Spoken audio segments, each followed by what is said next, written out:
Ustadan soruşur ki, usta günə nə qədər qazanırsan? Bunu soruşursan, əcəb edirsən, yaxşı edirsən. Və soruş günə nə qədər toz yeyirsən, günə nə qədər əllərin qabarı olur, günə nə qədər ağrıyırsan, günə nə qədər əziyyət çəkirsən. Gəl 5 gün ustanın yerində işlə, ondan sonra bilərsən usta o pulu hansı zülümlə qazanır. Bəzən qulaqlarımıza gəlib çatır da, incidirlər ustaları, dəyər vermirlər ustalara. Belə şeylər eləmək olmaz.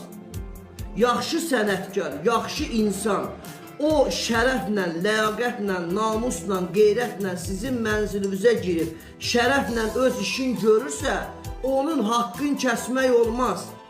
Çünki o oturduğu yerdə o pulu qazanmır, əziyyət çəkir, alın təri tökür, zülüm çəkir, o pulu qazanır.